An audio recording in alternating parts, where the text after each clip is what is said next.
Bueno, señores, buenos días a todos.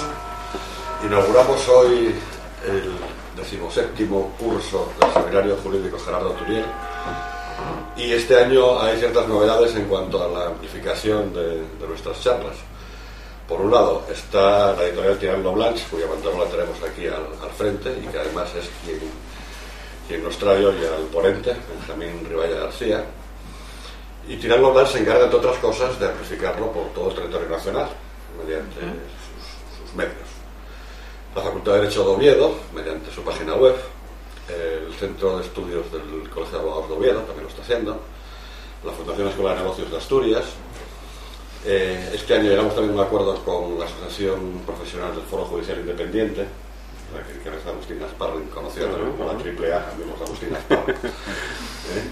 Y también hablé recientemente con el presidente del Tribunal Superior de Justicia, con Ignacio Mirao, compañero de carrera y amigo, que se comprometió a circular las notificaciones que yo le mandara al seminario entre toda la judicatura.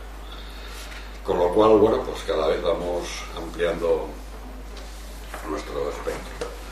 Y hoy tenemos, por cortesía otra vez de Tirant-lo Blanch, a Benjamín Riballa García, profesor titular de la Facultad de Derecho, dentro de la Cátedra de Filosofía del Derecho, que nos va a hablar de un tema tan sugerente como es cine para jueces. El currículum de Benjamín Riballa es enorme.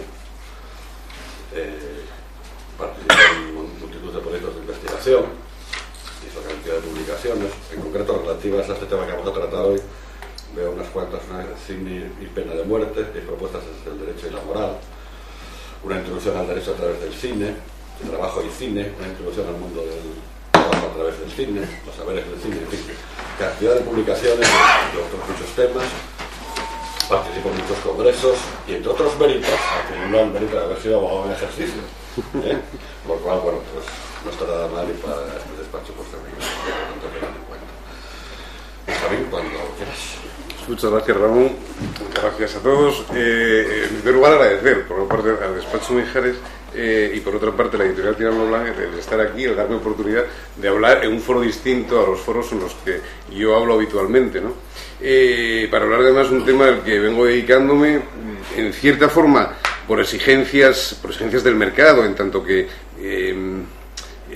hay demanda, es de que se me pide que siga trabajando estas cuestiones, pues el tema de la relación del derecho y el cine, ¿no?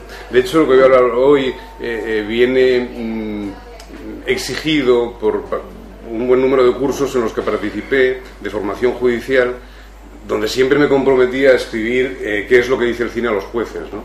Para qué serviría hipotéticamente el cine a los jueces. Yo estoy convencido de que en la enseñanza el cine debería incorporarse con más intensidad de lo que está incorporado, ¿no?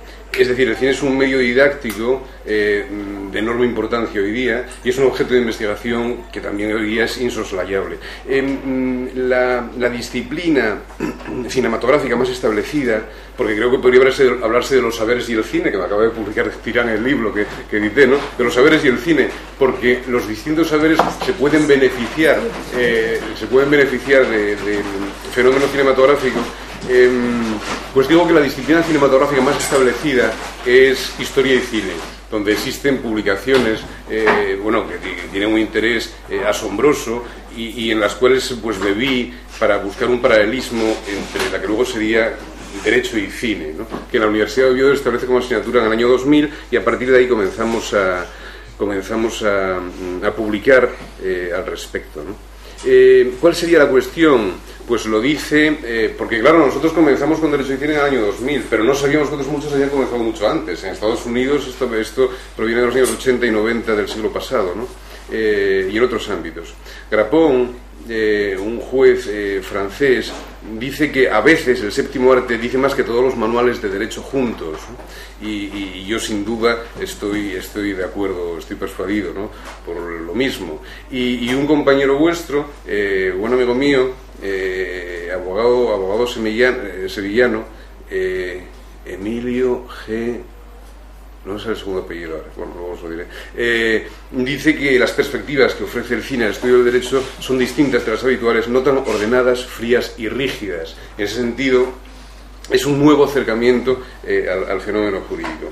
Lo dije en su momento y lo puedo repetir ahora. El gran sentido de estudios como los de Derecho y Cine consiste en romper con una visión compartimentada de la realidad que, a fuerza de tanta distinción que declara que múltiples facetas de la vida no son interesantes, acaba por convertir en idiota al especialista que solo sabe de un sector de la realidad pero es incapaz de ponerlo en relación con los otros, lo que es tanto como decir que convierte en incomprensible el propio trozo de la totalidad en el que está especializado. Quiero decir que el interés que tiene Derecho y Cine en primer lugar es que al ser un acercamiento interdisciplinar que utiliza saberes distintos, perspectivas distintas, pues solamente con eso amplía el conocimiento. Es un instrumento útil, por tanto, me parece, en la enseñanza del derecho. No es un instrumento útil si queremos formar determinados técnicos juristas, ¿no? Para técnicos de la administración, pues hombre, no parece que sea útil. Registradores de la propiedad, notarios, no parece que el derecho sea especialmente, el cine, perdón, sea especialmente útil. Sin embargo, en la formación de los jueces va a tener su virtualidad. Yo creo que en la formación de los jueces, de nuevo el cine vuelve a cobrar interés, porque el cine en muchísimas ocasiones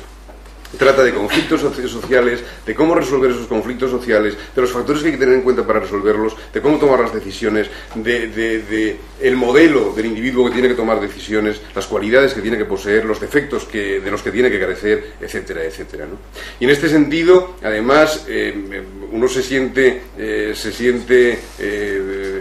alegre cuando escucha a Alejandro Nieto decir o hablar del escandaloso aislamiento cultural en que vive el pensamiento jurídico. Pues es verdad, y entonces esto es una forma de introducir el cine aquí, es una forma de agrietar ese aislamiento cultural en el que vive el derecho. Por lo demás, tampoco soy el primero en que dice que el cine puede tener interés para los jueces. Manuel Atienza, a quien, bueno, aquí conocéis, evidentemente, ¿no? Pues Manuel Atienza acabó en el año 80 la carrera, puede ser. Antes. No, perdón, en el 70 quiero decir, en el 70. Elías Díaz, ¿no? Sí, hizo la tesis con Elías, cuando Elías estuvo aquí en el año 74, pues al fin del franquismo. Acabaría en el 71, 72. Sí, por ahí. Acabó en el 74. La tesis sale en el 76, pues sí, por ahí, efectivamente. Pues ya Manuel Atienza decía que creía que en la enseñanza de las virtudes judiciales el cine, y sobre todo la literatura, decía él, podría jugar un papel de cierta importancia. Bueno, simplemente refuerzo lo que yo pienso, y es que el cine puede tener interés a efectos didácticos, por lo que se refiere a la didáctica judicial. Por otra parte, los jueces, sobre todo los jueces que llegan hoy día, las nuevas generaciones de jueces, como todos los individuos que pertenecen a las nuevas generaciones, son homo videns, ¿no? En el sentido en que Sartori decía esto, y por lo tanto los medios audiovisuales, pues para ellos son normales, tan normales como podía ser el lenguaje literario para nosotros o para la gente de generaciones anteriores. Existe, por otra parte, una imagen del juez en la pantalla, y solamente a efectos eruditos, a efectos de cierta curiosidad, pues podría examinarse cómo es esa imagen, aunque resulta curioso, porque la imagen del juez en la pantalla es secundaria, está siempre en un segundo plano. De hecho, no hay más que ver que las películas de jueces son películas de abogados, no son de jueces. De hecho, el juez siempre aparece en un segundo momento. No digamos nada de los fiscales, aunque hay películas interesantes en las que de fiscales, ¿no? Pero las películas tradicionalmente judiciales son películas de abogados. El abogado es el que juega el papel fundamental, por las razones que luego veremos. Casi no nos acordamos, quien haya visto cine judicial, casi no se acordará de la figura del juez. Sin embargo, sí se acuerda de la figura del abogado. Digo casi porque hay jueces que no se pueden olvidar, evidentemente. Quien haya visto Anatomía de un asesinato, pues no puede olvidar al juez jurista de verdad, por lo demás, que interpretaba el papel, ¿no? Pero incluso en narraciones cinematográficas de los últimos tiempos, muy interesantes desde un punto de vista jurídico, por cierto, las que narran el caso de Ramón Sampedro, bueno, que lo populariza Alejandro Amenábar con Mar Adentro, que tiene no sé cuántos Goya y el Oscar a la mejor película extranjera, pero ya antes había habido otra película de Roberto Bodegas, que era Condenado a vivir, una película muy aceptable y que desapareció. Pero bueno, el caso de San Pedro, cuando se narra fílmicamente, casi se hace desaparecer a los juristas. Y sin embargo, realmente, bueno, no voy a decir aspecto importante, porque habría muchos aspectos importantes, pero una dimensión muy importante del problema era la jurídica, y de hecho hubo pronunciamientos de los tribunales, etcétera.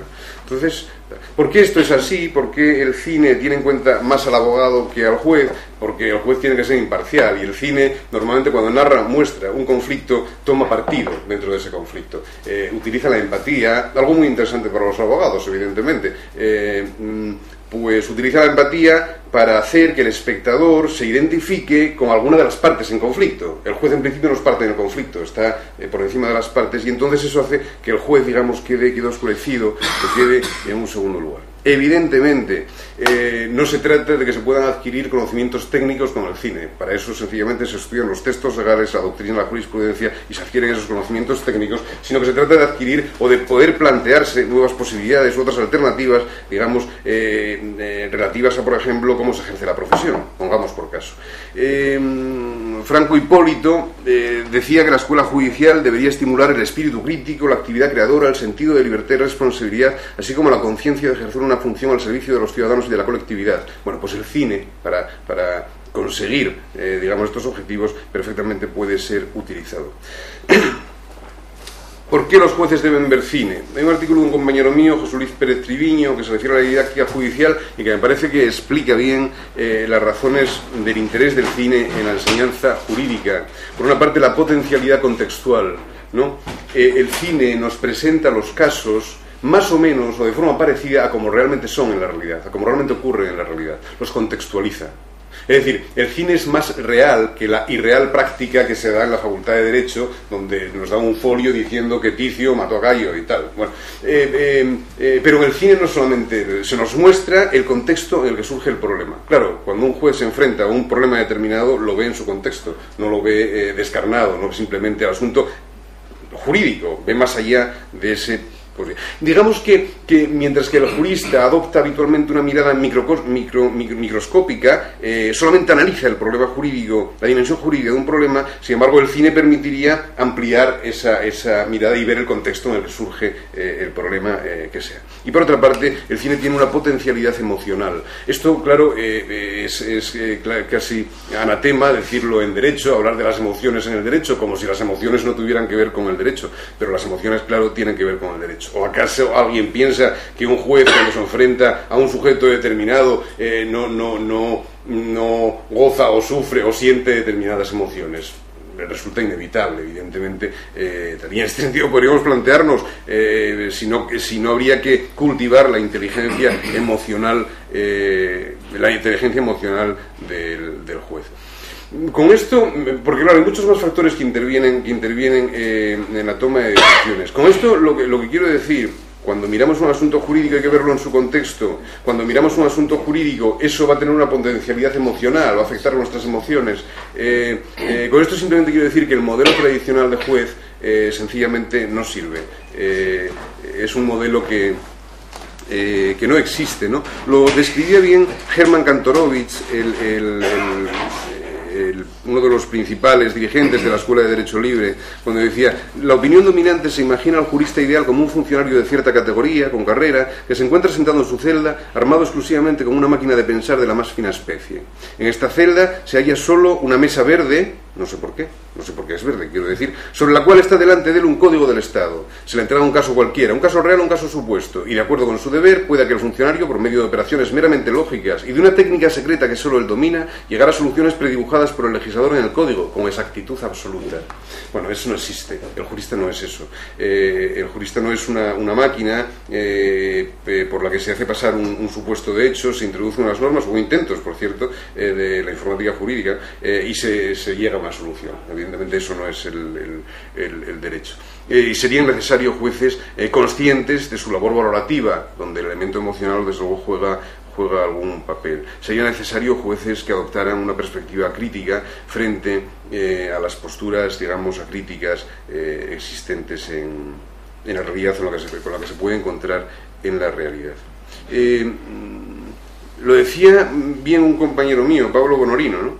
Realmente el discurso cinematográfico es un discurso curioso, porque es un discurso muy simple, o que tiende a simplificar las cosas, y muy maniqueo en muchas ocasiones, y que trata de convencernos, o mejor, de persuadirnos de tomar ciertas opciones. Se nos convence ¿no?, que debe adoptarse deben tomarse ciertas opciones morales o jurídicas. Y esto se trata de que lo hagamos acríticamente. Pues entonces un visionado, digamos, crítico, inteligente, de una película determinada, lo que trae consigo es que lo que requiere es una reflexión argumentativa, crítica del sujeto que lo ve, y por tanto poder decir no a aquello que la película está proponiendo. Se trata de un aprendizaje experimental que ayuda a pasar de los conceptos abstractos a las realidades concretas, posibilita experiencias de comprensión que de otra forma no se adquieren y potencia la imaginación jurídica. Todo esto, por tanto, para justificar o para señalar que el cine puede tener interés en la enseñanza del derecho y en la enseñanza de las virtudes o de la práctica judicial, ¿no? Antes de comenzar a ver qué cine nos interesa o qué cine puede interesar a los jueces, dos advertencias. La gramática del cine, el discurso cinematográfico es distinto del discurso ordinario al que el jurista está acostumbrado. El jurista está acostumbrado al discurso literario, evidentemente lee, y en eso consiste, normas, jurisprudencia sobre las normas, interpretaciones doctrinales sobre las normas, etc. El discurso cinematográfico es fílmico y la gramática, por tanto, es completamente distinta. Permite lo que no permite el discurso literario y a la vez tiene, lógicamente, las limitaciones de las que no carece, que no tiene el discurso literario. Pero, por ejemplo, el flashback nos vale para mostrar un error judicial, ¿no? O el plano subjetivo nos vale para saber qué es lo que piensa el juez que va a hacer que decida de una determinada manera. O el ritmo increscendo nos va haciendo ver que vamos a llegar que va a llegar a dictarse una resolución. O los tiempos simultáneos nos permiten comparar dos cursos de acción legales o ilegales, ¿no? En Pena de Muerte, Dead Man Walking, de Tim Lovell se ve perfectamente cómo se comparan, ¿no?, dos cursos de acción, tal. O la elipsis nos sirve para invisibilizar elementos que necesitamos para tomar una resolución razonable en un caso concreto.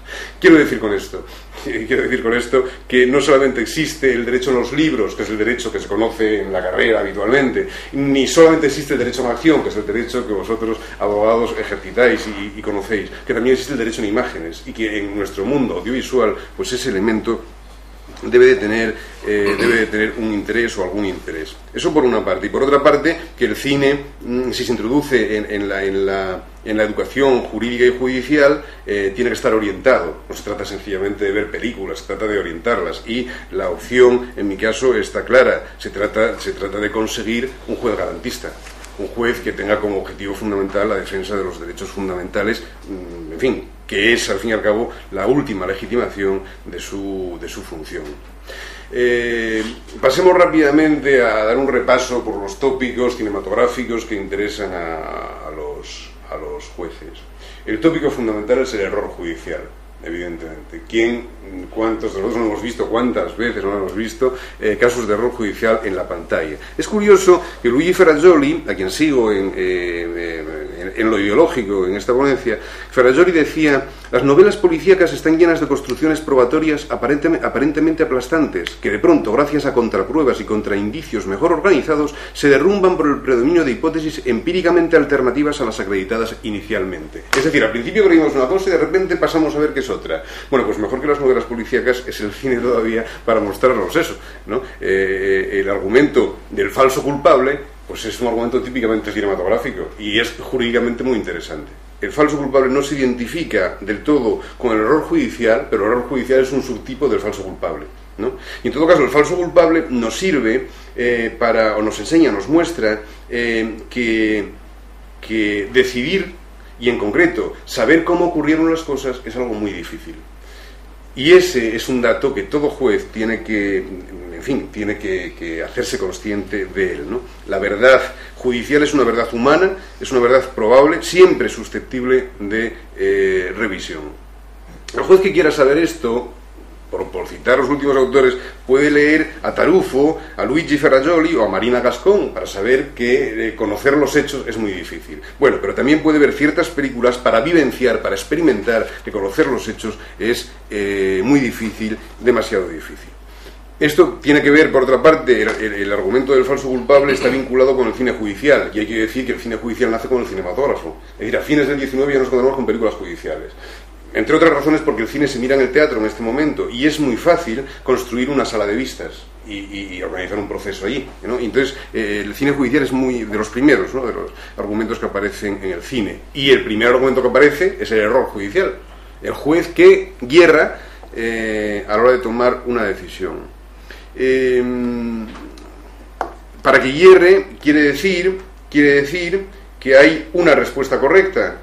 y el juez no toma esa respuesta correcta, o hay varias respuestas correctas, pero el juez tampoco toma ninguna de las varias respuestas correctas, sino una incorrecta, ¿no? Y esto puede deberse a dos motivos, porque bien desconocemos los hechos, no conocemos los hechos tal como fueron, entonces ahí tenemos una posibilidad de error, y segundo, desconocemos las normas a aplicar o desconocemos cómo deben interpretarse, entonces otra posibilidad de error. Bien, el cine solamente se ha fijado en el error de hecho, no en el error de derecho.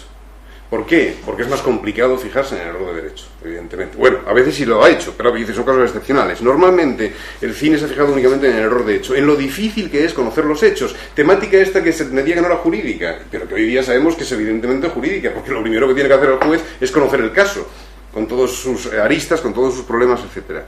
¿Por qué esto es así? Lo dijo precisamente un ponente de este siglo, parece ser, David Ordóñez, ¿no? Tiene un artículo al respecto, dice él que el cine, por razones obvias, el problema que plantea tiene que ser muy sencillo y comprensible para todos, ¿no? Por tanto, no puede plantear un problema jurídico de enorme complejidad, de ingeniería jurídica, eso no lo puede plantear el cine, ¿no? Puede plantear casos de error, pero entonces no error jurídico sobre las normas, sino sobre los hechos. Y esto tiene que ver con una emoción muy cinematográfica y muy judicial al mismo tiempo, que es la emoción del suspense. El suspense es una emoción típicamente cinematográfica, el cine judicial, la emoción fundamental que utiliza es el suspense, y de hecho no sabemos qué es lo que va a pasar, pero yo me imagino, y por lo que recuerdo del ejercicio de la profesión creo que es así, me imagino que el suspense también es una emoción muy jurídica, muy judicial, muy de los abogados, ¿no? Me imagino, nunca se sabe en qué va a parar la cosa. Uno nunca tiene la certeza, absolutamente nunca creo, de que el juez va a fallar esto. El juez tal vez deba fallar eso, pero no lo sabe con certeza si va a hacerlo o no. Entonces el suspense existe. Me imagino que el abogado lo tiene que sentir como el espectador de una película, pues siente ese suspenso. Decía Billy Wilder en Testigo de Cargo al final de la película: les encarecemos en beneficio de aquellos amigos suyos que no hayan visto aún la película, que no revelen a nadie el secreto del final de Testigo de Cargo. Efectivamente, eso es cierto, y en muchos casos reales podría decirse lo mismo, porque la solución final, en fin, nadie podía imaginársela, ¿no? Ni siquiera llegar a imaginarse. Bueno, muy rápidamente, porque carezco de tiempo, tengo que citar la primera película que a mi juicio en ella se encuentra al origen del cine judicial, del cine jurídico, una obra maravillosa e impresionante para estar hecha en 1916, que es Intolerancia. Intolerancia forma parte de Intolerancia 4 mediometrajes, y en dos de ellos se trata del error judicial, curiosamente. Trata de los derechos humanos en general. En uno de ellos es la pasión y muerte de Cristo. Y la pasión y muerte de Cristo, evidentemente, bueno, pero hay un error. No sabemos si es judicial o no, pero hay un error en la toma de la decisión. Y luego es el episodio contemporáneo. En cuanto a la pasión y muerte de Cristo, es interesante citarla porque en qué medida eso es un juicio, es un proceso. En todo caso, en qué medida eso es una decisión democrática también puede plantearse, ¿no? Y aquí es donde hay que decir, y el cine lo ha recogido, evidentemente, a lo largo de más de un siglo de historia, que ninguna mayoría, ni siquiera la totalidad de los consensos, puede justificar que se acepte como presupuesto de una decisión penal una tesis no probada o no sometida a prueba, que sería el caso de Cristo, ¿no? Que por lo demás es tópico de nuestra civilización, y en el cine pues no puede dejar de ser también tópico cinematográfico. Pero interesa más el episodio contemporáneo, porque el episodio contemporáneo plantea multitud de asuntos jurídicos. Empieza siendo una asociación de damas de la caridad que comienzan a exigir al legislador que dicte una ley donde se prohíba la bebida, la prostitución, etcétera, etcétera, y las relaciones moral-derecho, en fin, ahí son muchísimos los asuntos jurídicos que se plantea. La cuestión es que una persona es muerta y entonces se acusa a un individuo de haberle dado muerte y se le condena. Y se le condena a muerte. Y aquí entonces viene la vinculación entre el error judicial y la pena de muerte, que lógicamente el cine ha utilizado el argumento del error judicial en caso de pena de muerte como argumento máximo contra la pena de muerte, puesto que es absolutamente irreparable una vez que se ha ejecutado a la persona en cuestión. Bien, en este caso, sin embargo, justo antes de que se ejecuta el individuo en cuestión, se le consigue salvar, ¿no? Es el salvamento en el último minuto, que aparece también el suspense de nuevo, tanto en el cine judicial. Nos dice ya, por tanto, desde las primeras películas, que el conocimiento de los hechos es difícil. Perdón, una cosa, sí. ¿Intolerancia es de Dreyer? No, es de Griffith. A Dreyer lo citaré, es de Griffith. El conocimiento es difícil. Y nos dice algo, por cierto, un tópico que va a ser con respecto a los abogados, va a aparecer mucho en el cine. Cuando aparece la vista pública y aparece el abogado, estamos ante el cine mudo, evidentemente, aparece un cartel que dice una defensa ineficaz. Y entonces se echa la culpa al abogado, como de aquí en adelante va a pasar a lo largo de todo el siglo, se echa la culpa al abogado, una mala defensa del resultado, en este caso la condena a muerte, que al final no llega a ejecutarse.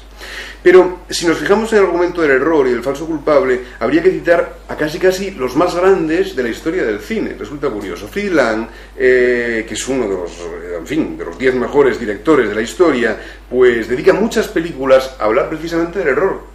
Error no siempre judicial, pero que va a tener consecuencias a veces judiciales. Lo que le importa a Fritz Lang es mostrar cómo el error, y el error nunca debe producirse, precisamente porque es un error, que el error trae consecuencias indeseadas e indeseables, imprevistas.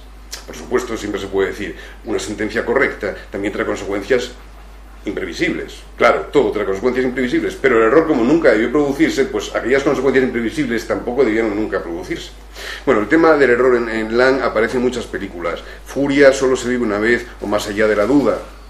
Simplemente citar muy rápidamente, sintetizar el argumento de Solo se vive una vez. Un hombre es acusado de haber dado muerte a otro. Es condenado a muerte por error, porque él no había dado muerte. El día antes de ser ejecutado, para escapar de la prisión donde va a ser ejecutado, mata a un sacerdote, y entonces aquel error primero ya ha convertido en un criminal a este individuo, que a partir de aquí ya puede ser ejecutado, puesto que es efectivamente un verdadero criminal.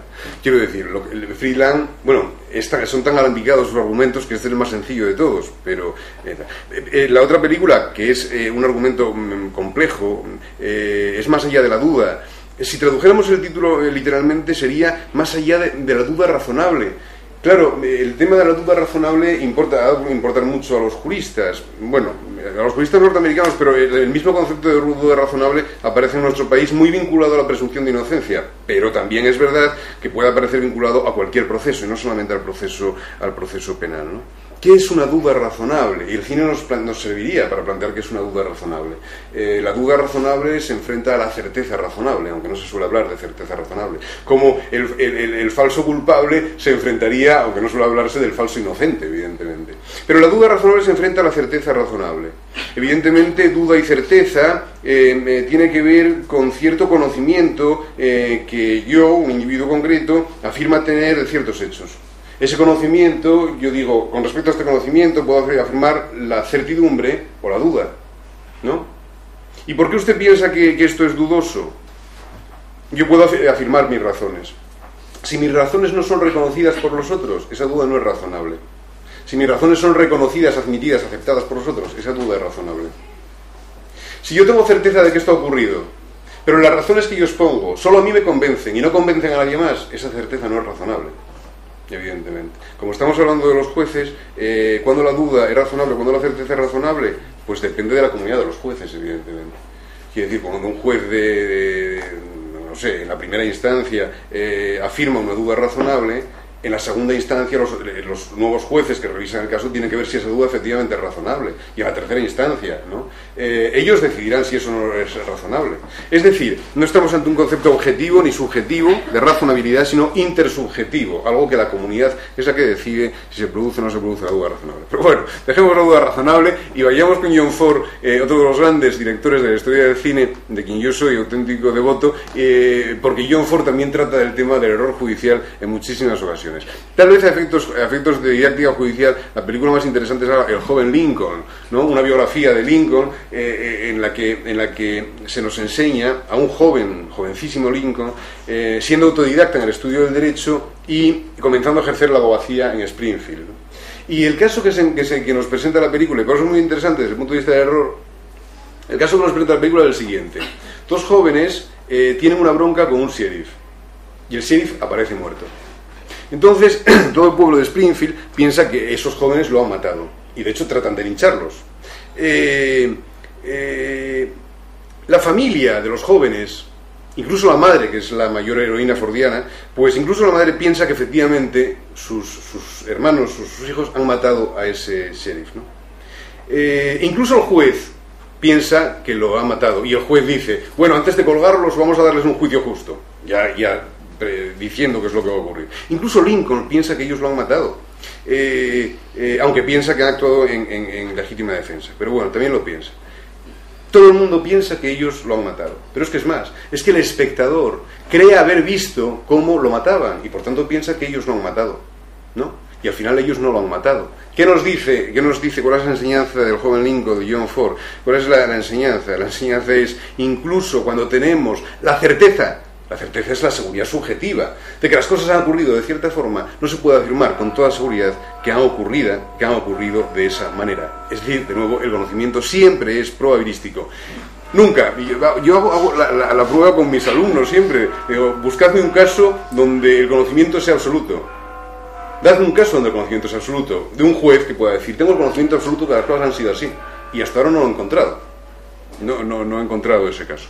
Pero a veces el error judicial se produce porque se interfiere el conocimiento, otros factores u otros elementos, ¿no? En Prisionero del Odio, una película poco conocida de John Ford, quien sufre el error es Samuel Mood, que fue el médico, luego pasó a la historia como un héroe, el médico que curó al asesino de Lincoln. El asesino de Lincoln, después de dispararle, iba herido, y este médico acudió a su casa y este médico lo curó. Y luego lo encausaron, lo procesaron por rebelión, por conspiración, y lo condenaron a cadena perpetua, o sea que no era tontería, ¿no? Y este hombre, parece ser, tal como pasó a la historia después, era más un héroe que otra cosa, ¿no? Y entonces, la presión social tan enorme que se produce en estos momentos después del asesinato de Lincoln, tal vez haya dos momentos en la historia de Estados Unidos en que Estados Unidos se tambalea, uno es el asesinato de Lincoln, el magnicidio, y otro es, o así pasa la historia, vamos, y otro es el 11 de septiembre, ¿no? Pues la presión social es tan fuerte, eso, y cuando digo social lo digo en todos los ámbitos, en este caso la presión militar va a ser tan fuerte que van a hacer que los jueces fallen una condenen a este hombre que luego no lo tenía merecido. Curiosamente, el militar que da órdenes al tribunal militar que va a juzgar les dice, no deben permitir que su juicio en este caso se vea perturbado por tecnicismos legales, por una parte, y dice, ni deben tener en cuenta las habituales normas de las pruebas, esto, y lo que es más importante, no se dejen influir por esa odiosa creación, ese disparate legal que es la duda razonable. Claro, pero la duda razonable nos diría que el doctor Mood no era culpable. Pero ¿a qué nos recuerda el asesinato de Lincoln? Ya lo he dicho, al 11 de septiembre. Es decir, la presión social, mediática y de ese tipo, ha sido tan grande que ha servido para justificar dos guerras, secuestros, detenciones, torturas, en fin, todo tipo de calamidades desde un punto de vista jurídico. Esto lo ha mostrado el cine.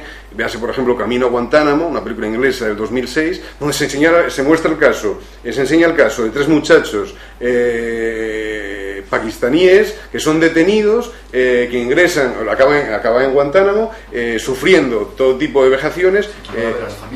Efectivamente, iba a una boda.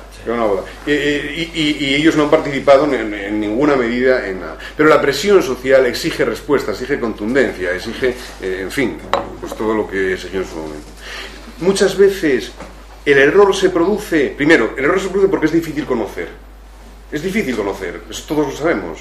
Pensamos que las cosas fueron así, pero no fueron así, fueron de otra manera. Y eso creo que todos lo reconocemos, lo sufrimos en cierta medida. Pero luego muchas veces son interferencias, como digo. Por ejemplo, en este caso esta presión social. En otros casos hay presión social de otro tipo. En El Sargento Negro, otra película de Ford, se acusa a un sargento negro, que también es más un héroe que otra cosa, que un criminal, de haber violado a una chica blanca y matado a su padre, que es un general del ejército. Cuando a él le dicen, pero oye, ¿usted cómo ha hecho esto? Y dice, Lincoln no nos ha hecho libres, abolió la esclavitud, pero seguimos siendo tan poco libres y tan poco iguales como éramos antes, ¿no? Se me está juzgando por ser negro, evidentemente. Los prejuicios raciales, y cuántos no conocemos, porque el cine norteamericano lo ha enseñado de mil formas distintas, los prejuicios raciales en muchas ocasiones distorsionan el conocimiento de los hechos. Otras veces son los prejuicios no raciales sino políticos. Esto se ve claro, y voy a ir muy rápido, ya no me paro en ellas, en El nombre del hijo. La película que trata de cómo se condena a varias personas por haber participado en un atentado terrorista del IRA cuando no habían participado. Pero de nuevo la presión existente, política y social, exigía condenas y eso hizo que varias personas, un caso muy sonado, pues fueron a la cárcel, y una de ellas, por cierto, falleciera allí dentro. O sea, en otro caso son claramente la presión de los medios de comunicación. Aquí hay una película que resulta ya resulta muy importante, que es Quiero vivir, de Robert Wise. Yo no sé si la conocéis, porque yo la vi, me acuerdo, a fines del franquismo. Era Susan Hayward, que ganó el Oscar a esta película, que era una mujer condenada a muerte. Entonces eso no se podía imaginar. Quiero decir, el dato de la película era este. Pero de lo que se trataba era de un error judicial. ¿Y por qué se producía el error? Porque los periódicos implicaban a esta persona. A mí me resulta curioso, en un curso, por cierto, de Derecho y Cine, en la cárcel de Villabona, invitamos a diversos directores de diversos medios de comunicación. Y uno de los reclusos que allí se encontraba arremetió dialécticamente contra uno de los directores que se llevaban allí presente, diciendo que su caso, que su sentencia, estaba directamente vinculada a la condena suya, y los años de condena que le habían caído, directamente vinculados al tratamiento que ese medio de comunicación había dado a su caso. Resulta, claro. Pero hoy en los periódicos de Asturias aparece un caso terrible, brutal, que ya se conoce, y donde lógicamente los periódicos están interviniendo. Claro. Es imposible que no intervenga. Lo que digo es que tienen que... Claro. Tienen que intervenir efectivamente, de una forma prudente. No se puede actuar de esa forma imprudente. Bueno, y para señalar o apuntar, el último gran autor, que es el autor del error judicial por excelencia, es Alfred Hitchcock, a quien se llamó el rey del suspense, ¿no? Además tiene interés Hitchcock, no solamente por todos los planteamientos que hacen sus películas. Por una parte, ¿por qué le interesa el tema? Dice, es que el hombre acusado injustamente produce mayor sensación de peligro a los espectadores, porque se colocan más fácilmente en la situación de ese hombre que en la del culpable que trata de escapar, ¿no? Y dice, siempre toma en consideración al público. Pero luego hay una cosa de Hitchcock que es interesante, y él lo reconoce, él que le gustaría haber sido abogado criminalista. Y entonces su cine en gran medida refleja ese gusto que él tenía por la criminología, ¿no? Hay muchísimas películas donde se trata del tema del falso culpable y del error judicial en Hitchcock. Bueno, por señalar la paradigmática, es Falso culpable. En Falso culpable, y aquí la cuestión es que es una persona normal completamente, un hombre normal, como puede ser cualquiera de nosotros, de repente es acusado de haber cometido varios atracos. No se trata de delitos gravísimos, no se trata de pena de muerte de lo que se pide, pero su mujer acaba enloqueciendo por este asunto. Y el hombre está acusado por tal, y lo que es gracioso, y Hitchcock se reía con esto, es que todos los policías le decían, no se preocupe, si usted no es culpable no tiene nada que temer. No tiene nada que temer, pero el proceso seguía, ¿no? Se le decía que a veces que sus argumentos, que sus narraciones cinematográficas no eran verosímiles. Y él decía, ¿y quién quiere que sean verosímiles? Pero es algo interesante también desde nuestro punto de vista. La realidad no es verosímil. En muchas ocasiones la solución, la construcción, la narración verosímil no es la narración real. Y la narración real es la narración inverosímil, ¿no? No vamos a referirnos de nuevo a crímenes espantosos que pasan por nuestra cabeza, pero evidentemente... Hablo de crímenes, claro, como si el cine solamente hablara de crímenes, pero no es cierto. Y no me puedo parar demasiado en este argumento cinematográfico, pero una cuestión típicamente judicial, una pregunta, un interrogante típicamente judicial es un interrogante cinematográfico. El interrogante es este: ¿quién debe quedarse con los niños?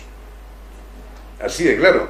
Hay una filmografía, y yo no soy un historiador del cine, hay una filmografía que proviene desde el principio hasta el final, hasta ahora mismo, que trata de este tema. ¿Quién debe quedarse con los niños? ¿No?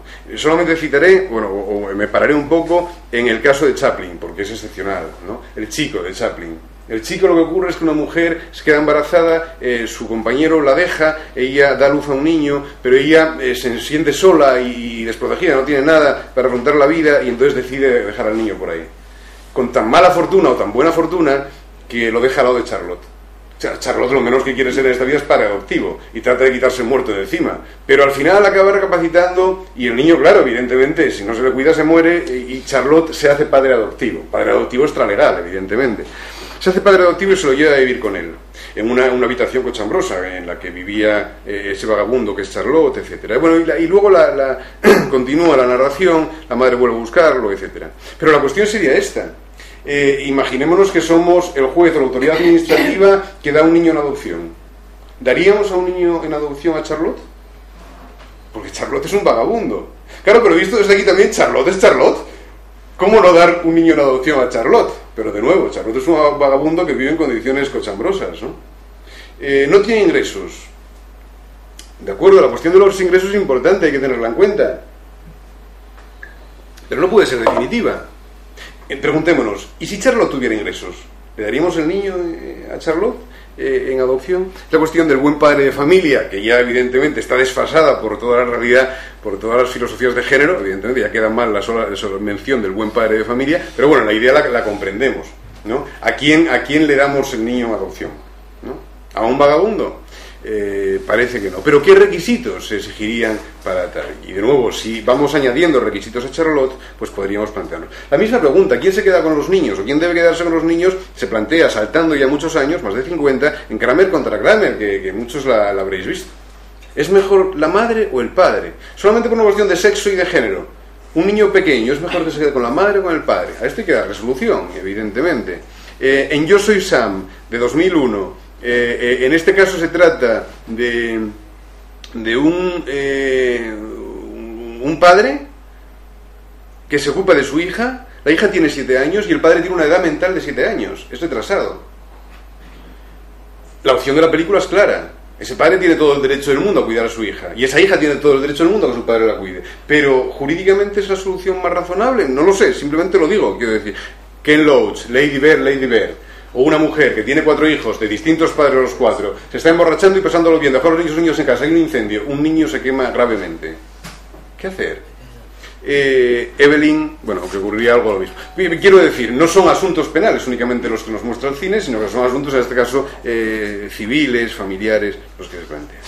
Pero si el muchacho, el chico es del 21, en 1926 va a aparecer una película que va a darnos un nuevo planteamiento completamente distinto de la cuestión. Es La madre de Pudovkin. Porque ahora ya no se nos dice, es que el juez puede errar. Es que el juez puede errar porque puede conocer mal. No, ahora ya se nos dice, es que el juez siempre yerra, porque el juez es un funcionario al servicio de la burguesía, así de claro. Y entonces cualquier decisión que tomen los jueces será una decisión clasista, por decirlo de la forma más suave, y en fin, lamentable desde todo punto de vista. Se plasmaba cinematográficamente la crítica socialista al derecho y a la judicatura. Marx y Engels, que yo sepa, no se refirieron a los jueces en el manifiesto, pero sí dijeron cosas del derecho que sirve para ellos, evidentemente. El Estado es el consejo de administración de la burguesía, los juristas no son más que sirvientes a sueldo de la burguesía, las leyes no son más que prejuicios burgueses, tras los que se ocultan los intereses de la burguesía. Evidentemente los jueces no se salvan de la quema, ¿no? Y los jueces son de nuevo funcionarios de la burguesía. Lo mismo hace el movimiento anarquista. Kropotkin, sobre todo, que sufre los rigores de la justicia, nos dice que es el juez. El juez es un pervertido por el estudio del derecho romano, es un maniático del código, es un hombre que vive inmerso en las ficciones jurídicas, ¿no? O Proudhon, que también nos dice lo mismo. ¿Cómo trasladar todas estas críticas que hace el movimiento socialista, marxista y anarquista a la judicatura? Pues en La madre. La madre de Pudovkin es una maravilla de película donde un revolucionario es detenido e ingresa en prisión. Y entonces lo que nos importa es la vista pública al juicio que se lleva a cabo contra este muchacho. Y lo que nos importa es la madre que está allí presente. Porque las cámaras nos muestran unos primeros planos de los jueces, de todos los intervinientes, de quienes están presenciando el juicio como un espectáculo, ¿no? Que son los burgueses, de quienes participan en la ceremonia, que son los jueces, los magistrados, con sus togas, etcétera, ¿no? Pero también el imputado y también la madre que está allí sufriente, que parece la Virgen María, la verdad, digo por el carácter marxista de la película, pero es tal como la Virgen María, vamos. Y lo que nos interesa es cuando nos muestran los primeros planos de las caras de los 3 jueces que conforman el tribunal. El primer plano del primer juez, serio y vigilante, pero con cara de aburrido, y un cartel que dice rectitud. El segundo está durmiendo, y entonces pone debajo justicia. Y el tercero, con una cara durísima, me parece que no es en La madre, sino en La huelga de Eisenstein, hay un momento en que sale un perro fiero, tal, pues la cara de este juez recuerda a ese perro fiero, y entonces debajo pone piedad, ¿no? Y al final lo condenarán, evidentemente, y la madre preguntará en altavoz, ¿esto es justicia? Es la crítica del comunismo contra la aplicación judicial del derecho. Si buscáramos una alternativa anarquista, se vería en Sacco Vanzetti, de Giuliano Montalto, de 1971, donde es muy interesante un plano subjetivo que hay, que nos dice todo. El abogado defensor de Sacco Vanzetti, el primer abogado defensor, llega a la sala, expone sus argumentos, y uno de los jueces mira sus pies, y la cámara en ese momento mira los pies del abogado. y el abogado calza sandalias. Y en ese momento sabemos que Sacco Vanzetti van a ser condenados. Y efectivamente Sacco Vanzetti son condenados. Son condenados por inmigrantes, por anarquistas, por subversivos, por todo lo que sea. Pero es que un abogado no puede presentarse así ante un juez, evidentemente. Bueno, y esta crítica socialista... También, ¿eh? ¿El qué? Más de un juez que anda con sandalias en el juzgado. Bueno, pero te puedes permitírselo a los demás. Sandalias no, chanclas. Y con polar de Chanclas, sí, que yo creo. Con polar de Son ejemplos de la crítica socialista al Poder Judicial, y podríamos poner otros muchísimos, porque hay un cine socialista muy crítico. Podríamos buscar otros muchísimos ejemplos, y lo que trataré de hacer es de dar a los jueces algo a donde agarrarse, porque Dios mío, si efectivamente los jueces son funcionarios vendidos a la burguesía, que defienden siempre intereses de clase, siempre con los poderosos, nunca con los humildes, etcétera, etcétera, es terrible la labor del juez. Vamos a darle un clavo donde agarrarse, ¿no?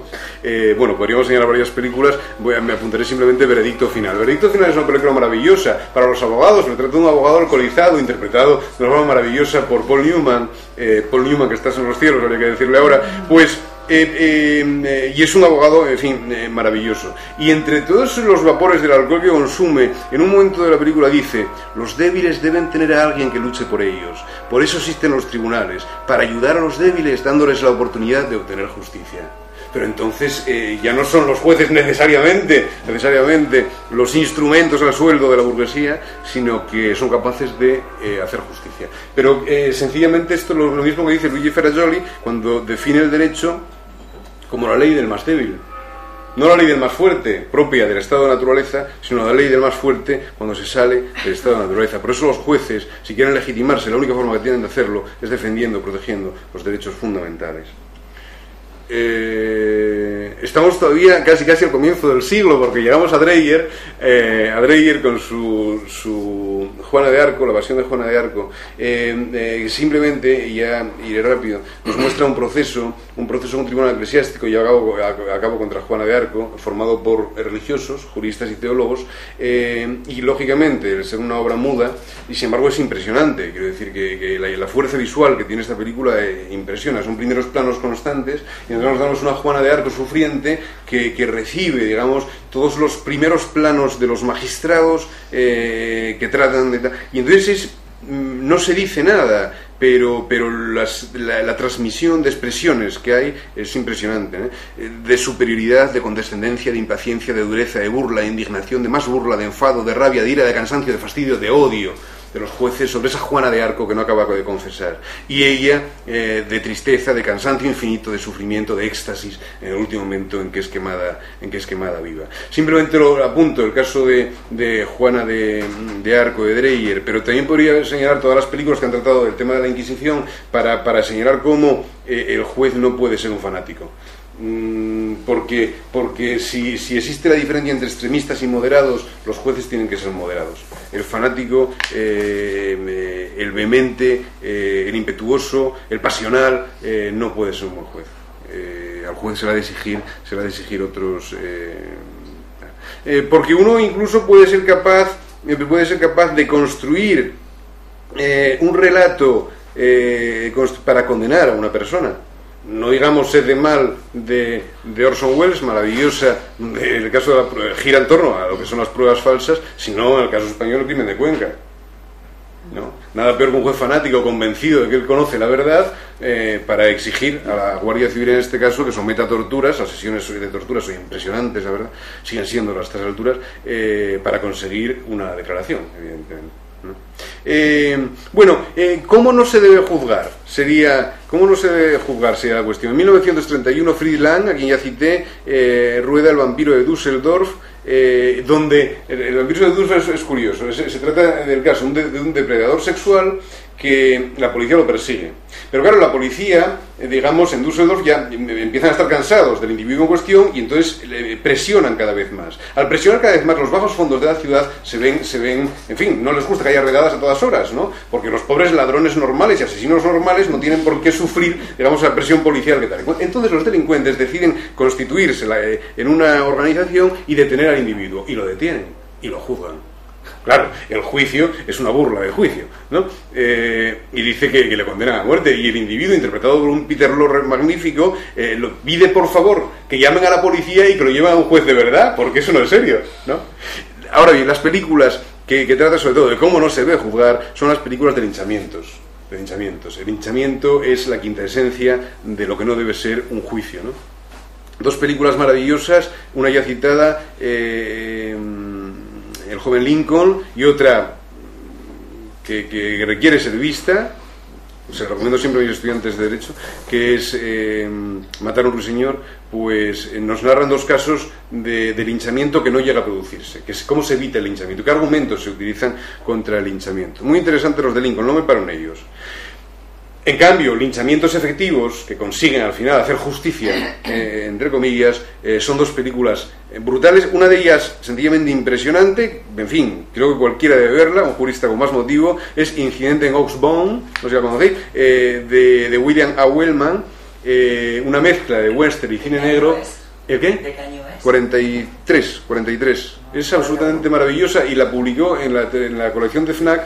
La sacó. Es impresionante.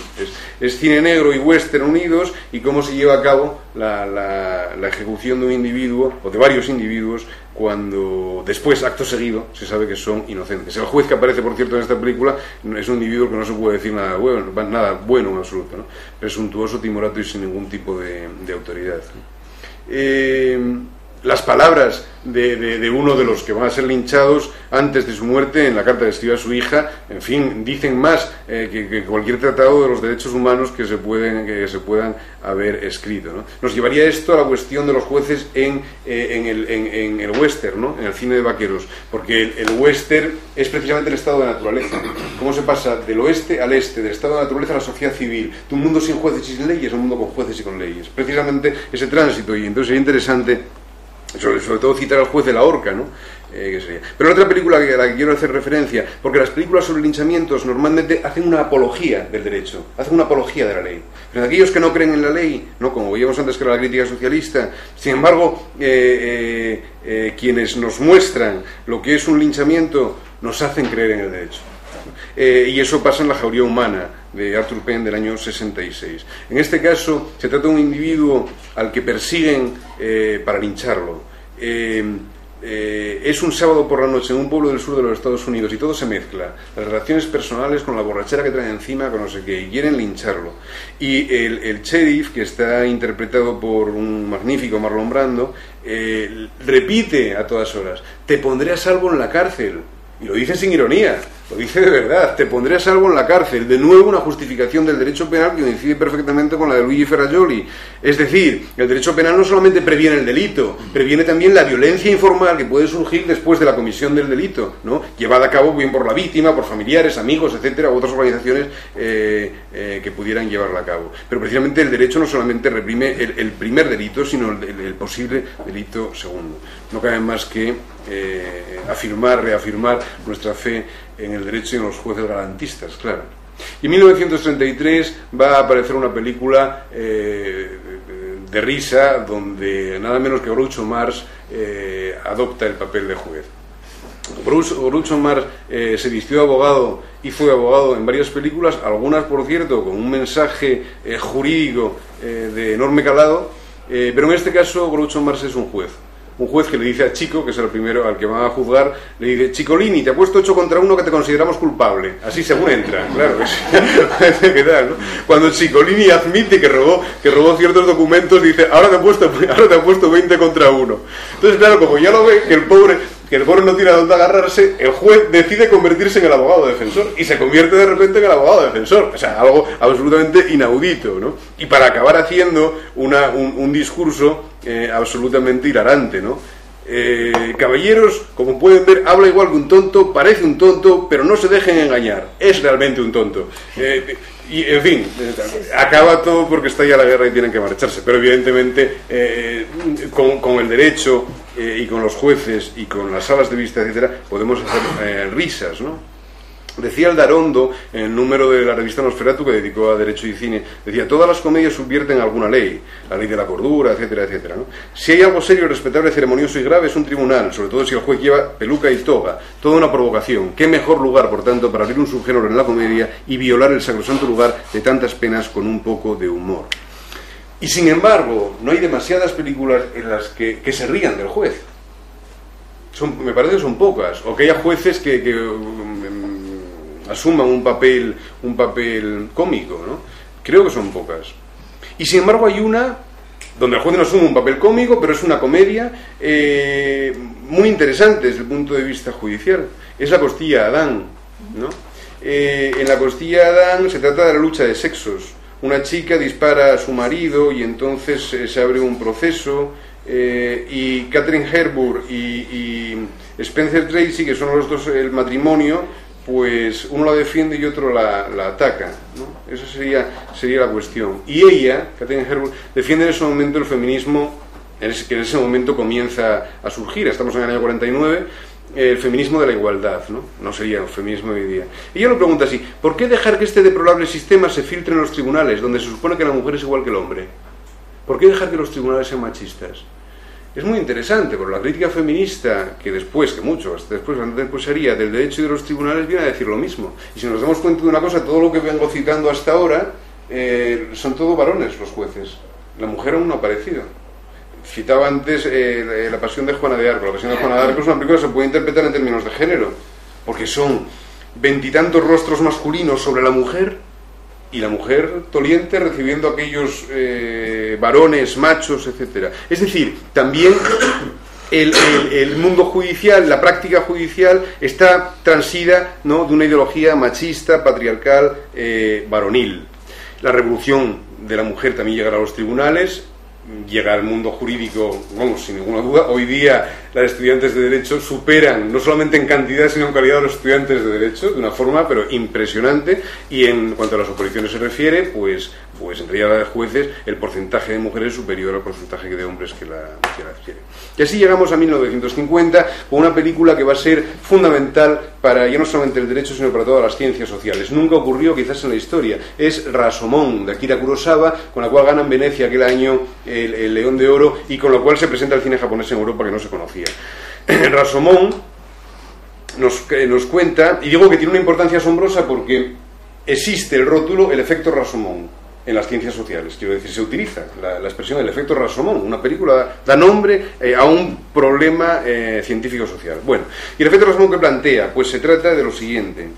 Bueno, lo único que podemos asegurar con certeza que ocurre es esto: es que un matrimonio va por el bosque. Ese matrimonio es asaltado por un salteador. Se produce cierta violencia, pero no sabemos el grado de esa violencia. El salteador ata al marido. El salteador mantiene relaciones sexuales con la esposa. El esposo fallece atravesado por una daga o por un arma blanca. De todos estos hechos, que hay, de los que se puede asegurar certeza, la única certeza absoluta que hay es que está muerto el hombre, pero de estos se puede asegurar certeza, hay 4 versiones completamente distintas, incompatibles. Sencillamente, incompatibles. Y entonces, claro, lo que se plantea a las ciencias sociales es posible con el conocimiento de lo humano, pero claro, al juez le interesa mucho más. ¿Es posible conocer lo que ocurrió? En este caso probablemente no es posible conocer lo que ocurrió. No me puedo tener ella. Me acuerdo que se la proyecté a los jueces y dijeron no provisión, pero claro, la cuestión es si este ejemplo vale para todos los casos. Es decir, si cabe la posibilidad que el juez conozca si la verdad procesal puede coincidir o no puede coincidir con la verdad material. Y uno de los asuntos que se plantea en la película es el de la violación. Un tema interesantísimo, y la película lo plantea perfectamente. Porque hay 4 testimonios, 2 de ellos no pueden dar razón de si existió o no esa violación, aunque parece que hubo una relación sexual. El testimonio de ella es que existió, fue una violación. El testimonio, sin embargo, del que sería violador, dice que no es una violación, que fue consentido. Y claro, ¿y esto cómo lo muestra el cine? Es lo bonito que tiene el cine. ¿Cómo nos lo muestra el cine? Pues el hombre se abalanza sobre la mujer. La mujer en ese momento coge un cuchillo. El hombre está sobre ella y vemos el cuchillo en la espalda. Parece que va a clavarle el cuchillo, pero de repente abre la mano, deja que se caiga el cuchillo y lo abraza. Y ahí vemos, evidentemente, que hubo consentimiento. Claro que es la versión del salteador. Ella dice que no. El problema es este. El problema del conocimiento de los datos mentales, que en el caso de los jueces resulta en fin, de apabullante importancia, ¿no? ¿Cómo conocer la intención de los individuos? Pero claro, la intención es fundamental para determinar la responsabilidad, ¿no? Si actuamos de buena fe es como debemos actuar, pero si actuamos de mala fe... ¿Pero quién dice que actuamos de mala fe? ¿Quién se mete dentro de nuestras cabezas a investigar si hubo buena o hubo mala fe? Qué difícil, en un caso tan brutal como el de la violación, qué difícil digo, evidentemente hay indicios, introducirse en la cabeza de una persona y determinar si hubo consentimiento o no hubo consentimiento. Pero no solamente que difícil, en el sentido de que no podemos entrar en la cabeza de los demás. No quisiera centrarme en el caso de la violación porque me parece muy repugnante, pero resulta evidente cuando vemos la realidad y decimos consintió o no consintió, quiso o no quiso, pero no ocurre que a veces se quiere y no se quiere a la vez, o que se quiere más o que se quiere menos.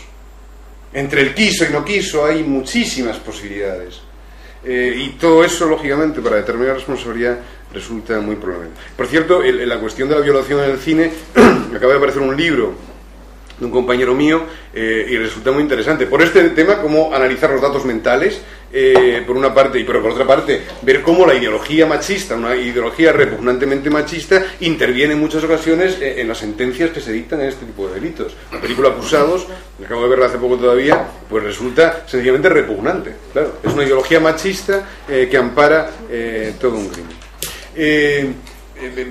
¿Me dejáis 10-15 minutos más para...? Tira, sí, ¿no? ¿Tienes todavía 20 vale, minutos? vale, perfecto. Más. Bien. Estamos a las 9:15. Bien. Pues la cuestión entonces es dar respuesta a Akira Kurosawa, dar respuesta al efecto Rashomon. El efecto Rashomon nos dice, no se puede conocer. Es imposible que un hombre, el juez, pueda llegar a conocer qué es lo que ocurrió. Es imposible, de todo punto. Entonces, ¿cuál es la respuesta? Porque no podemos quedar una característica tan escéptica. No se podría juzgar entonces, claro. El efecto Rashomon, el cinematográfico, quiero decir, la forma de narrar de Rashomon se utiliza en otras películas, ¿no? Sobre todo en cuatro, ¿cómo se llama? Cuatro confesiones de Martin Reed y en otras. Por cierto, una película que desconocida, porque por desgracia no conocemos nuestro cine, el cine español, que es La vida por delante de Fernando Fernán Gómez. Si alguien la vio, es absolutamente maravillosa. Y bueno, también tiene mucho de Rashomon. Y hay otra película que es Los jóvenes salvajes de Frankenheimer, que también tiene mucho de Rashomon, de cómo un mismo hecho es contado por varias personas y según quien lo cuente el hecho cambia completamente.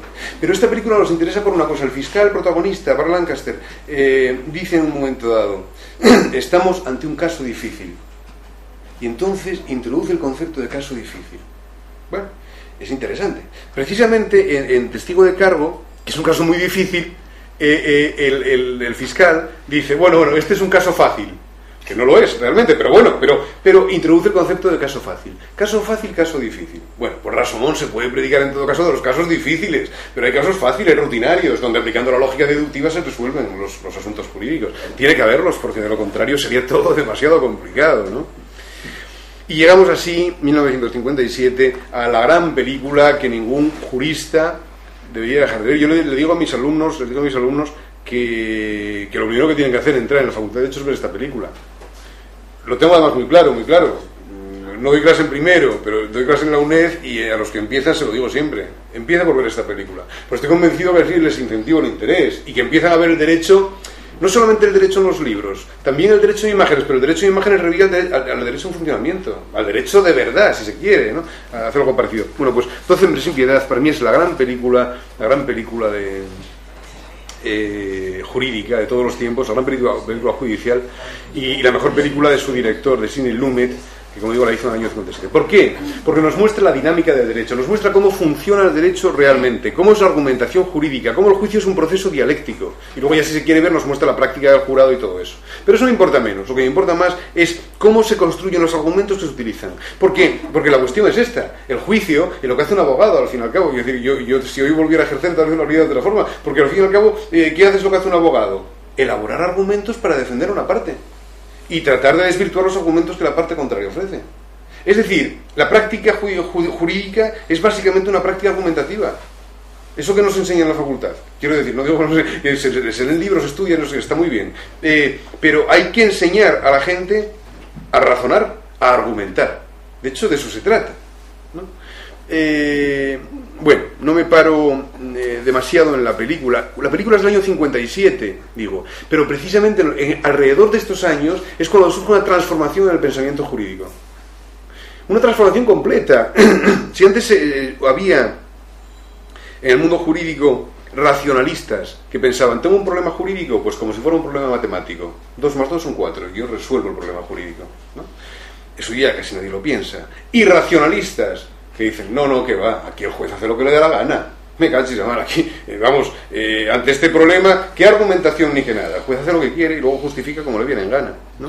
¿Y qué nos dice esta película? Nos dice que ni uno ni otro, ¿no? Que el razonamiento judicial es un razonamiento argumentativo, de nuevo, intersubjetivo, discursivo, dialéctico, y que de ahí surge una mejor verdad. No surge la razón, no surge la verdad, pero surge la verdad más razonable, surge lo racional como razonable, que sería la racionalidad del mundo del derecho, ¿no? El paso de entender el razonamiento jurídico como monológico a verlo esencialmente como dialógico. De hecho, se cambia la expresión razonamiento jurídico por la de argumentación jurídica. Y antes se trataba de un razonamiento individual, aquel juez que sentado en su mesa resolvía el asunto. Ahora se trata no individual ese razonamiento, sino intersubjetivo, ¿no? En la discusión es donde surge el conocimiento, y de hecho la película narra, lo que nos muestra es esto, ¿no? Cuando en un momento determinado, en la primera escena, de los 12 hombres sin piedad, 11 es culpable. Entonces el arquitecto, ¿no?, que interpreta a Henry Fonda de forma maravillosa, dice, pues yo pienso que es inocente, y les dice, tendremos que seguir hablando. Esa es la cuestión. El conocimiento surge del diálogo.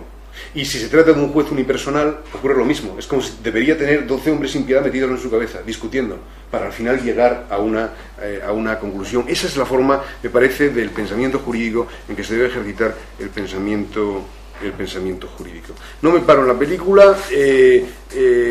Tiene momentos asombrosos desde el punto de vista de acta jurídica. La diferencia entre explicar y justificar. En ningún otro sitio, quiero decir, ni Aristóteles consiguió explicar también lo que es explicar y lo que es justificar como lo consiguió Sidney Lumet en esta película, ¿no? En ese momento que dice, yo cambio mi voto inocente. ¿Y por qué cambió usted su voto? Porque quiero marcharme. Ah, pero ¿usted qué dice? Como si eso fuera a justificar su conducta. Claro, no está justificando su conducta, está explicándola, ¿no?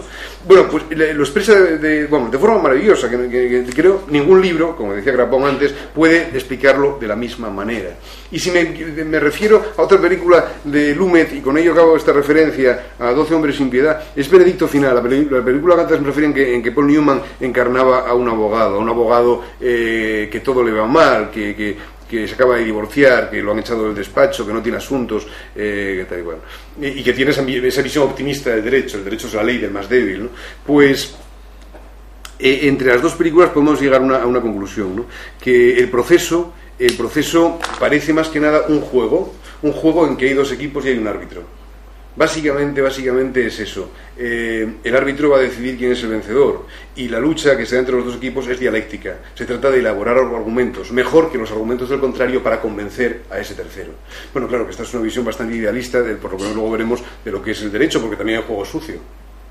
Pero bueno, en principio eso sería el derecho. Y por eso a los juristas y a los abogados, y ahora sé, Bertrand Russell lo decía, por cierto, ahora sé que la abogacía puede ser una profesión que dé la felicidad, bueno, otras muchas también, claro, ¿no? La docencia también, pero la abogacía, porque la abogacía, que como digo, se refiere, es un juego que se produce entre los equipos, o sea, remite a un juego que se produce, se puede observar desde una perspectiva lúdica. Quiero decir, a veces los intereses que se dilucidan son muy graves, claro, evidentemente, pero el abogado puede ver su profesión como un juego. Hay mucha gente que no puede verlo así, lo aseguro, y el abogado ahora sí podría, no digo que lo haga, pero sí podría verla así. Perdona, ¿qué es lo que decía Bertrand Russell? Que la abogacía era una profesión que podía dar la felicidad, porque era muy creativa. Porque había gente por el medio, problemas de la gente, resolvías problemas de la gente, pero luego era muy creativa. Era, en fin, no era como poner un ladrillo sobre otro, sino que era constructiva, y eso, constructiva en el sentido intelectual, ¿no? Creativa, imaginativa, efectivamente, la imaginación jurídica. Bien. Del mismo año, de 1957, va a ser otra película que abre un nuevo capítulo, el capítulo de los consejos de guerra en el cine, que es un capítulo apasionante, porque el consejo de guerra se ha utilizado en el cine habitualmente para mostrar de nuevo lo que no debe ser un proceso, ¿no? De hecho, aquí viene a cuento la frase de Groucho Marx, ¿no? La música militar es a la música lo mismo que la justicia militar es a la justicia. En fin, que no, ni la música ni la justicia militar serían dignas de tal nombre. La película que me refiero es Senderos de Gloria, absolutamente imprescindible, de Stanley Kubrick, donde se muestra un consejo de guerra que se lleva a cabo contra 3 soldados, elegidos, por cierto, al azar, uno tirando una moneda al aire, otro porque le cae mal a su superior, etc. Y todo ello porque, como dice uno de los militares de la película, hay que mantener la moral de la tropa, y para ello no hay nada como fusilar de vez en cuando. Claro, a partir de aquí, con un Kirk Douglas que ejerce el papel de abogado defensor de forma maravillosa, y que acaba apelando a la piedad, evidentemente, para que no los ejecuten, pues se demuestra lo que no es un proceso, donde no se sabe ni de qué están acusados. Mejor dicho, están acusados de cobardía. O sea, que es algo tan elástico, de ser cobarde, donde no se les permite aportar pruebas, donde no se toma nota de lo que se dice en el juicio, en fin, es un auténtico desastre, ¿no? Por cierto, que las escenas en que los llevan a ejecutar son de una también fuerza visual impresionante. Yo creo que de las mejores escenas de la historia del cine, las más impresionantes, estarían estas, ¿no? Digámoslo así, el derecho a un juicio justo no solamente se puede estudiar en los libros, que se puede, evidentemente, también se puede ver en algunas películas. Otra sería Rey y Patria, de Joseph Losey, del año 64, que más o menos remite al mismo argumento. Y de nuevo la sentencia se justifica en términos utilitaristas, ¿no? Esto es la guerra, no podemos permitir que la gente sea cobarde, para eso tenemos que matar de vez en cuando. Lo mismo ocurre en Consejo de Guerra, de Bruce Beresford, que es una película posterior, donde de nuevo un consejo de guerra, de nuevo se ejecuta a varias personas, y ¿cuál es la razón o el sentido de la sentencia? Pues se trata de la guerra de los Boers, y entonces se trata de llegar a un acuerdo con los Boers, y entonces para eso es mejor matar a estos, que tampoco cuestan tanto, y en fin. ¿Qué nos dice en todas estas películas? Sencillamente que en el caso de la resolución penal y la decisión judicial en general, no solamente penal, no puede descansar en consideraciones utilitaristas, evidentemente. No se trata de voy a hacer esto para conseguir aquello, ¿no? Porque entonces queda deslegitimado absolutamente el derecho. ¿Cuál es la razón que se está aplicando en todos estos films? Pues la razón es la razón de Estado, evidentemente. Aquello que si hace un individuo es malo, cuando lo hace el Estado en vistas del bien común, se lo convierte en bueno, ¿no? En fin, que puede dar lugar al mayor tipo de aberraciones. Llegamos entonces a otra película maravillosa que también nos muestra mucho de cómo es el derecho. Además nos muestra, es decir, podemos ir viéndolo paso por paso. Es Anatomía de un asesinato, de Otto Preminger, ¿no? Película maravillosa, una música de Duke Ellington maravillosa, unas interpretaciones, empezando por James Stewart, maravillosas, en fin, y una película con un gran conocimiento jurídico, que nos dice, eso sí, entonces que quien hizo los diálogos pues tenía que saber de pensamiento jurídico, o la novela en que se basa, pudiera ser. Aparece el pensamiento jurídico, aparece citado expresamente el juez Holmes, y hay una referencia explícita del juez, el juez que es un jurista verdadero y hace de juez en este caso, una referencia explícita a lo que se ha dado a llamar jurisprudencia gastronómica. Hay que empezar con Holmes. ¿Qué decía Holmes del derecho? Holmes decía, el derecho son, porque es una visión muy de los abogados, las profecías acerca de lo que dirán los tribunales. Las profecías que hacemos acerca de lo que van a hacer los tribunales. Son profecías, por tanto. ¿Qué le interesaba a Holmes? El derecho en funcionamiento, no la especulación. Derecho en funcionamiento. Desconfianza absoluta de la lógica. No me creo que el derecho sea lógica. E importancia del momento valorativo. El juez valora. Y eso siempre es incontrolable en último término. Bueno, pues todos esos datos aparecen en el juez.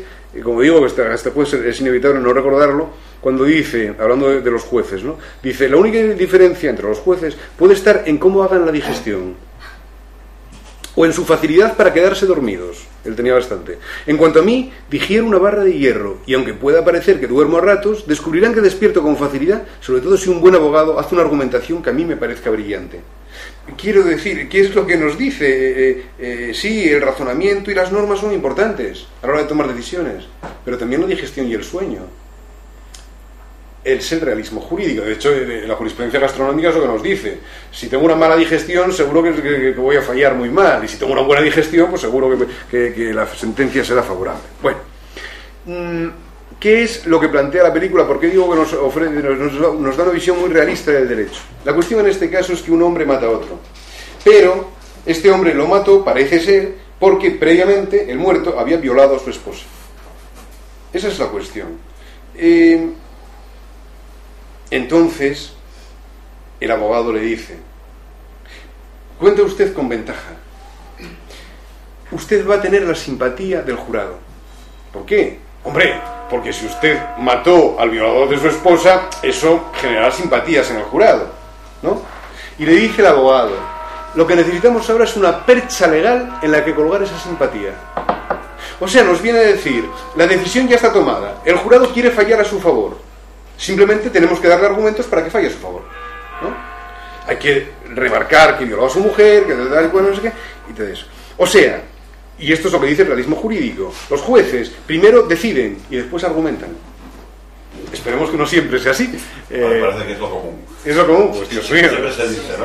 Los jueces empiezan por el fallo y luego ya los argumentos, ¿no? Yo recuerdo un caso cuando ejercí la abogacía en que el juez le preguntó al imputado, ¿no? ¿Y usted dónde vive? Y entonces el hombre respondió: en Villabona. Ya que no era del pueblo de Villabona. y el juez dijo: ah, ya. Y en ese momento supe que no había nada que hacer. Claro.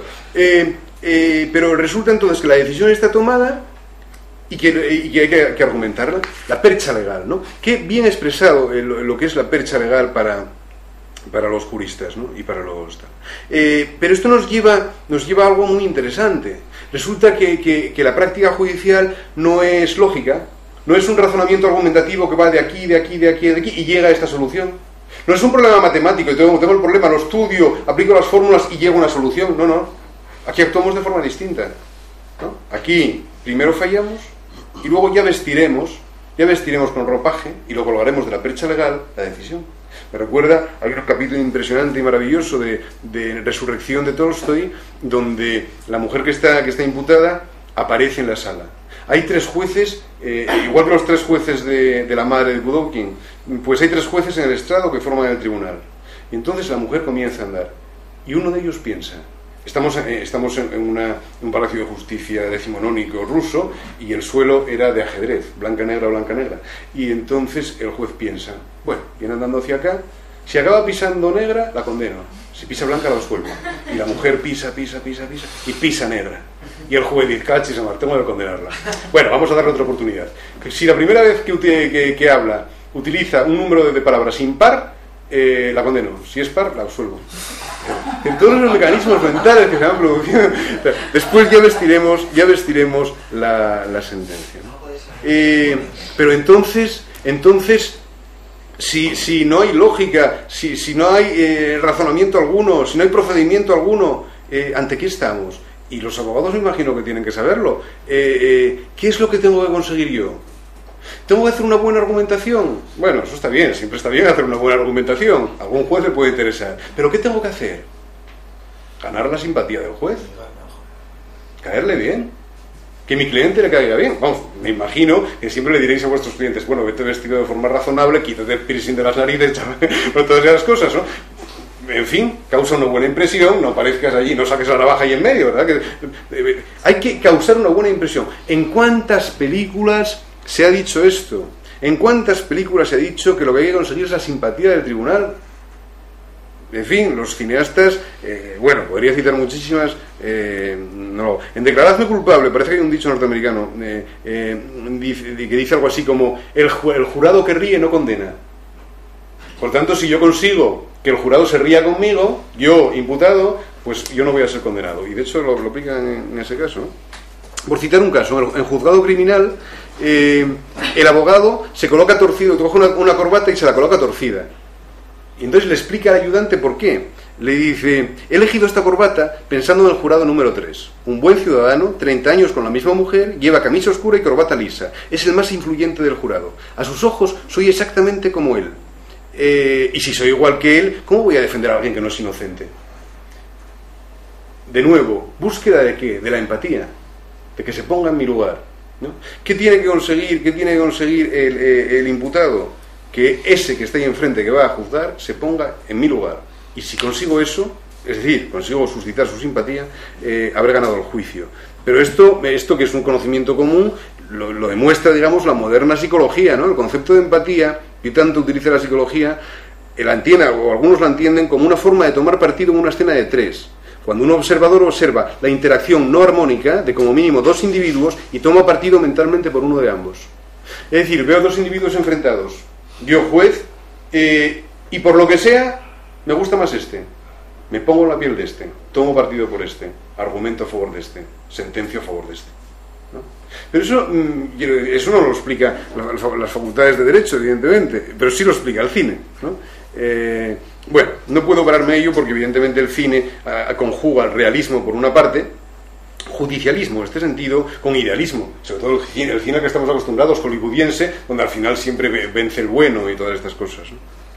Llegamos al año 61 en que Stanley Kramer va a hacer una de las películas más recordadas en materia judicial, una película que a efectos, que desde el punto de vista del pensamiento jurídico tiene un interés asombroso, que es Vencedores o Vencidos, la que en España se tituló Vencedores o Vencidos, el juicio de Nuremberg, y tiene un interés asombroso desde el punto de vista jurídico porque se trata del juicio, no sé qué número de juicio hacía, pero era el juicio en el que se juzgaba a los jueces de la Alemania nazi. Y se les juzgaba por haber sido jueces de la Alemania nazi, por haber aplicado la ley nazi, ¿no?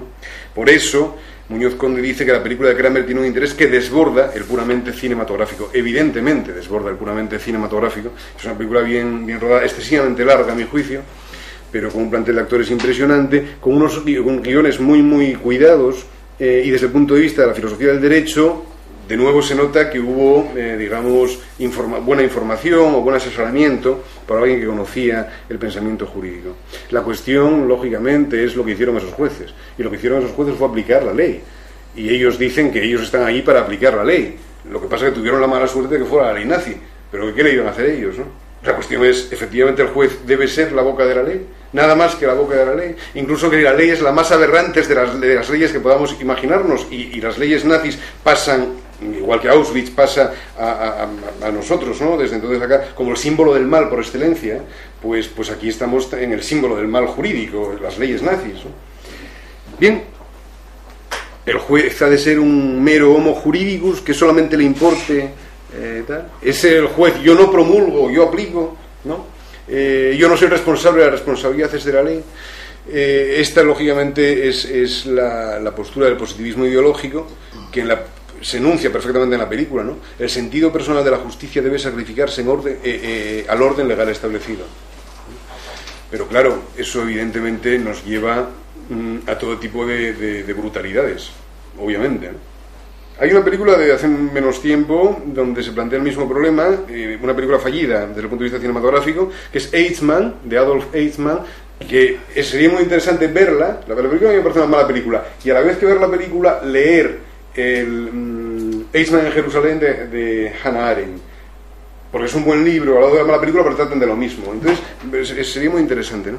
Y Eichmann decía, cuando recibía una orden la obedecía, porque un juramento es un juramento, y yo había jurado lealtad. Eichmann lo que hizo fue toda la red ferroviaria europea que llevaba a Auschwitz, a los campos de exterminio, a todos los judíos y demás infrahombres que se están.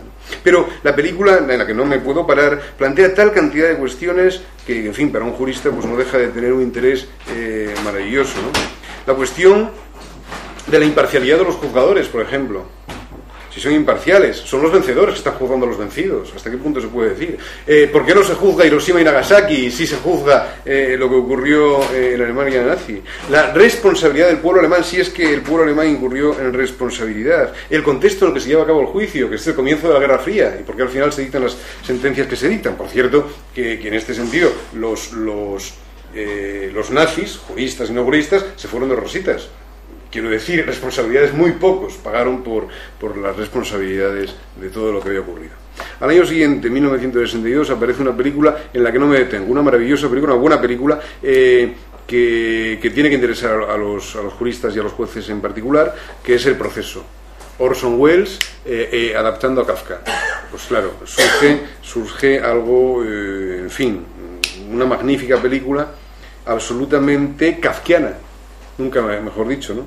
Kafkiano quiere decir absurdo o angustioso, y después de ver la película sabemos por qué kafkiano es absurdo o angustioso. Desde luego, el juicio, el proceso del proceso, incumple absolutamente todos los requisitos que se exigen para poder hablar de un proceso de cualquier tipo.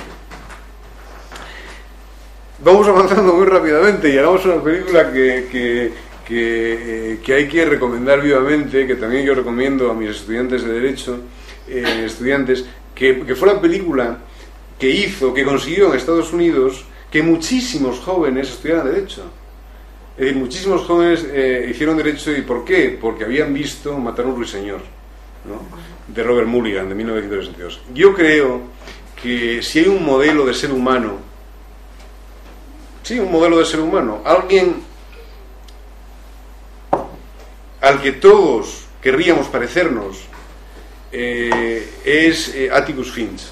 Atticus Finch es el protagonista de esta película, y es un ser humano ejemplar en todos los sentidos de la palabra. Por supuesto, también es un jurista ejemplar, es un abogado ejemplar hasta extremos, en fin, absolutos, ¿no? ¿Por qué digo... Bueno, ¿por qué traigo a colación a un abogado si hablo de jueces? Porque el modelo de juez, curiosamente, lo da un abogado. El modelo de juez ya lo daba antes Lincoln, ¿no? ¿Cómo no? Pero lo da ahora Atticus Finch. De nuevo hay una crítica a las concepciones idealistas del derecho. En este caso se condena a un negro por ser negro. No, la buena defensa que hizo Atticus no consigue librar de la condena a esta persona por únicamente razón de su raza. Pero digo que Atticus Finch es el perfecto modelo de jurista, también es el perfecto modelo de juez. También lo veía en Lincoln, pero porque estas son sus virtudes, diría así, ¿no? Bueno, virtudes, cualidades, sí. Primero, conoce el derecho positivo y la técnica jurídica. Bueno, eso es evidente, un abogado tiene que conocerlo. Pero, por encima de esto tiene sentido común, tiene inteligencia práctica. No solamente es conocer la ley, sabe tomar decisiones. En segundo lugar, se interesa mucho personalmente por los casos que juzga. Se los toma a pecho, los estudia absolutamente, ¿no? En tercer lugar, lo que antes decía, sabe argumentar y sabe convencer. Esa es la labor del jurista en gran medida. Elaborar los argumentos con las leyes, con la jurisprudencia, etcétera, la doctrina, elaborar argumentos y convencer a un auditorio, especialmente a un juez. Pero además de todo esto, Atticus es un buen vecino, interesado por los problemas sociales, comprometido con los problemas de los vecinos. Y por todo esto, a Atticus se le reconoce autoridad. Y ese, por eso digo, es el modelo de juez, porque cumple, digamos, todos los requisitos que uno se imagina que debe poseer el juez. Curiosamente tendría más virtudes que el juez Hércules que dibujó Ronald Dworkin, ¿no? Decía habilidad, erudición, paciencia y perspicacia sobrehumanas. Bueno, pues Atticus tiene todo eso, pero además es un ser humano asombroso, de una honestidad fuera de toda duda. Y llegamos así, y ya me acerco al fin porque no puede ser de otra manera, evidentemente, llegamos así a una película de Ingmar Bergman que a mí me sorprendió, El rito. Me sorprendió porque yo pensaba que Bergman no había hecho películas de jueces, y de hecho lo dije en un libro mío, ¿no? El cine de Bergman no interesa derecho y cine, y que equivocado estaba, porque no solamente interesa, sino que esta película, El rito, muestra la visión del realismo escandinavo acerca del derecho. De nuevo, una visión realista, una visión muy poco idealista. ¿Qué es el derecho? El derecho son las emociones de ese hombre torturado, que suda abundantemente, que lo pasa fatal, que tiene un sentimiento de culpa terrible porque es juez. Eso es el derecho. Un fenómeno social y psicológico, ¿no? Y una crítica, por tanto, brutal de nuevo al racionalismo jurídico. De nuevo, ¿cómo que hay un problema jurídico y yo lo resuelvo siguiendo un procedimiento? En absoluto. En absoluto. Lo que hay es que yo, con todas mis emociones, con todo lo que llevo dentro, tomo una decisión. Pero eso es otra cosa. El momento psicológico que en el mundo continental, en España, pues la doctrina nunca lo ha tenido en cuenta, así como si tuvo en cuenta otros ¿no? La película interesa también por la cuestión de la selección de los jueces. No lo apunto, pero lógicamente no cualquier persona emocionalmente inestable puede ser juez, requiere tal. Y nos interesa especialmente también por el título, el rito, algo que nunca, de nuevo, me pregunto, yo les hablo a mis alumnos de esto y me pregunto por qué en las facultades de Derecho nunca se habla de esto, pero y sin embargo es algo característico. ¿Qué piensa uno cuando el derecho? Y entonces, ¿qué le viene a la cabeza? Le viene el Palacio de Justicia, altas columnas, altas torres, una sala perfectamente tal. Le viene a la cabeza los magistrados vestidos de una forma muy rara, con largas togas, ¿no? Y con tal. Incluso un crucifijo en el estrado. Y las personas, el público, el acusado, las partes, todos sentados en el lugar que les corresponde y vestidos de cierta manera. Y todos hablan cuando les corresponde y no en ningún otro momento. Y hablan un lenguaje que es inteligible en gran medida para los mortales, porque el derecho es un rito. ¿Cómo no darse cuenta de que el derecho también es un rito? ¿Y qué habría que decir? ¿O qué diría cinematográficamente un juez que se encontrara ejecutando, ¿no?, esa liturgia judicial? Pues podría decir lo siguiente. Bueno, no cuento de dónde viene la cita, pero tal. Como podéis ver, somos seres extraordinarios. Vestimos ropajes que ningún mortal se atrevería a vestir. Hablamos un lenguaje ininteligible para vosotros. Todos nos reverencian y se apartan a nuestro paso. Obedecéis nuestras órdenes, porque quien posee tal autoridad también tiene poder suficiente para destruiros. Somos los sacerdotes de la ley. Yo cuando veía, o cuando me planteaba todo esto, recordaba que mi padre, que en los años 20 del siglo pasado vivió en Valencia, Don Juan, mi abuelo era notario y entonces fue por muchos lugares de la península, y me comentaba lo siguiente: en Valencia, Don Juan, cuando el invierno tiene que ser terriblemente duro, cuando ya se hacía de noche, del juzgado salía el juez, el alguacil iba con el juez, con un candil y con un bastón callado, pegando en el suelo y gritando. El pueblo estaba vacío, por supuesto: abran paso a la justicia, abran paso a la justicia. La gente no había que abrir paso a nadie, estaban todos durmiendo, ¿no?, muertos de frío. Pero que efectivamente, qué liturgia más impresionante es la jurídica. ¿Y cómo se explica esto? Yo, desde luego, aunque compañeros míos no están de acuerdo conmigo, lo tengo muy claro. Se trata de reforzar la autoridad, evidentemente. Tiene que acojonar. Sí, pues dicho claramente, esa es la cuestión. Esa es la cuestión. Cuando hoy sabemos que la legitimidad no puede venir por ningún ritual. La legitimidad viene por la defensa, por la protección de los derechos fundamentales. La legitimidad viene por la argumentación que el juez hace en la sentencia. La buena argumentación que el juez tiene que hacer en la sentencia. Corro porque ya me paso, ¿no? Pero hay que citar necesariamente, también porque estamos en Oviedo, por lo que diré, hay que citar necesariamente Z de Costa Gabras. Porque si hay un pensamiento jurídico que yo mamé en la facultad, que yo conocí cuando estudiaba la carrera, que es el uso alternativo del derecho, es decir, esa visión marxista del derecho, pero ya no la vieja visión marxista. José María Lasso fue aquí en Oviedo el que lo... Bueno, sí, pero Elías efectivamente lo utilizaba, efectivamente. Pues esta visión se muestra como en ningún sitio en Z de Costa Gabras. Es decir, muy rápidamente, hay un uso convencional del derecho, que es un uso clasista del derecho, pero al lado de ese uso convencional puede haber un uso alternativo del derecho, que sea un uso progresista del derecho, que es un uso liberador del derecho. Es decir, el derecho va a ser necesariamente un terreno acotado para la burguesía. El derecho también puede ser un instrumento que se utilice en la práctica emancipatoria. Bueno, no me paro porque no me puedo parar. Llegar a hacer uso alternativo del derecho se cometen muchas barbaridades. Claro. Sí, yo tenía un defensor al principio cuando empecé a ejercer, pero luego empecé a ver las cosas de mi alma, cosas así. Sí, hay un dato curioso. Los alternativistas los buenos alternativistas, en sede teórica, digo, pasaron a ser garantistas después, quiero decir. Es curioso la transformación que hubo en ellos. Luigi Ferraioli, que es el caso más patente, era un alternativista furibundo y hoy día es un garantista tal. Y Perfecto Andrés en España, que sería también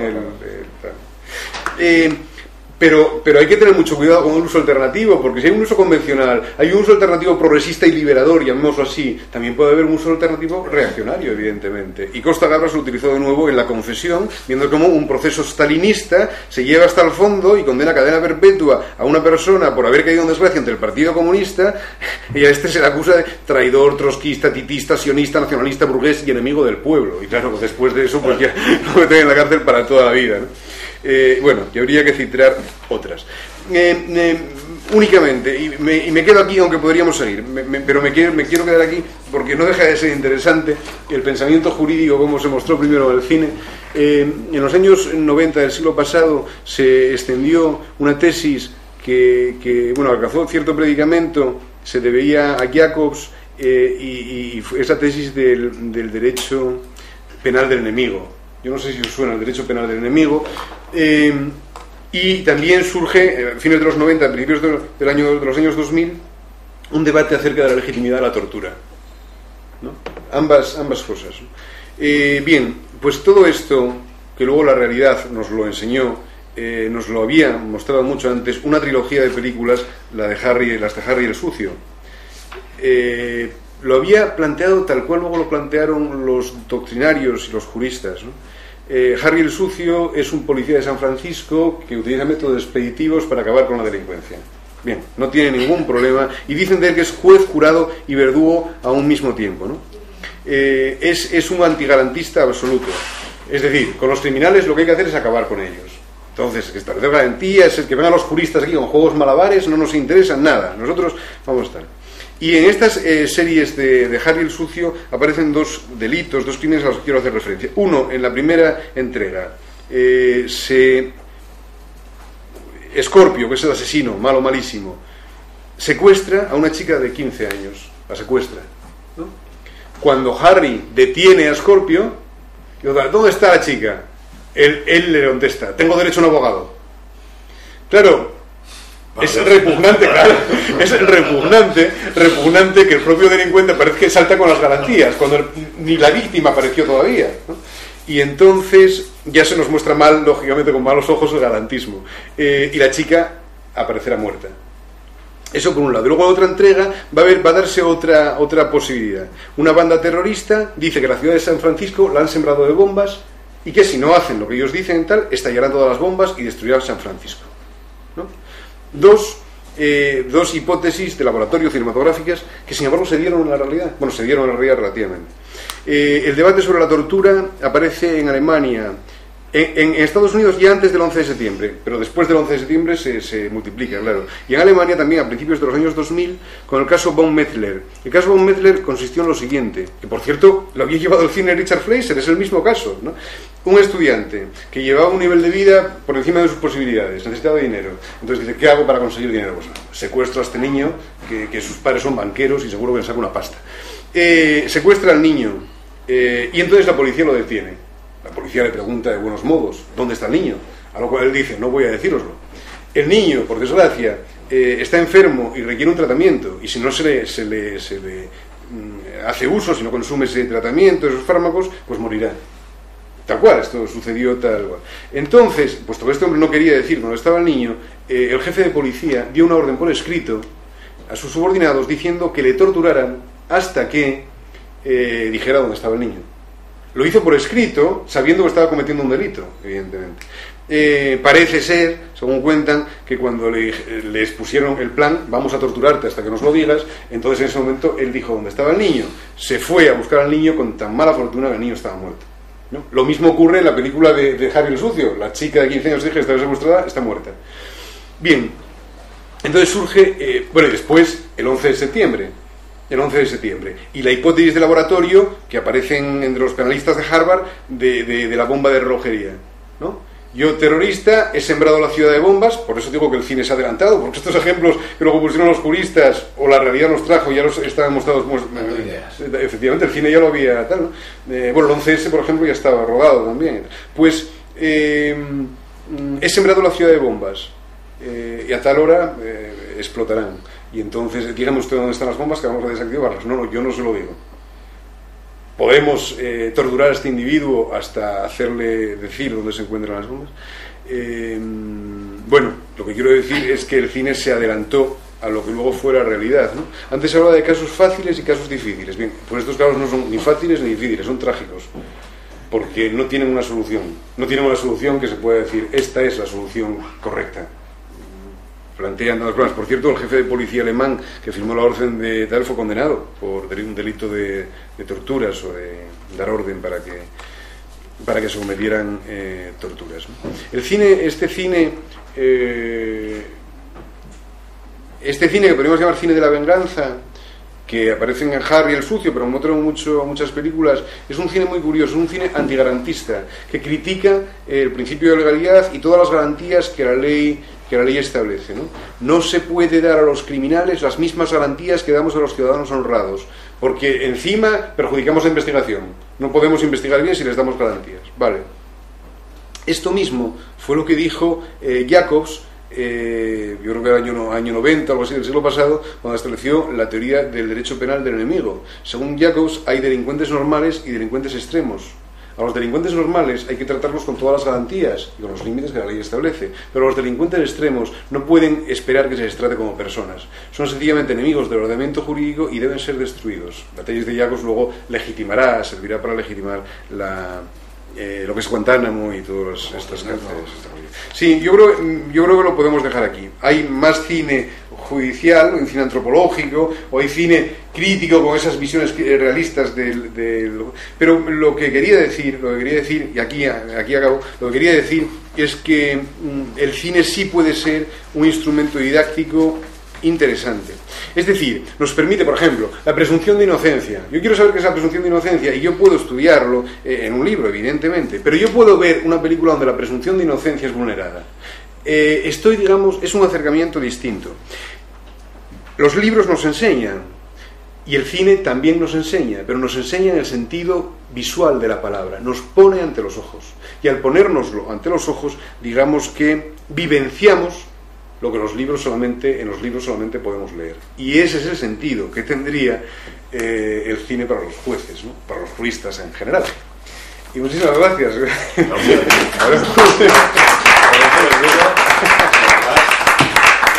La más larga de todas las Madre mía. Lo que vamos a necesitar es la relación de películas. Sí, por favor. ¿Alguna pregunta, alguna cuestión? Bueno, es que es poco vamos a hablar de cine, Ya, es otra cuestión. Claro. Bueno, pues Benjamín, muchísimas gracias. Y ya para el próximo viernes, que va a ser el día 28 de octubre,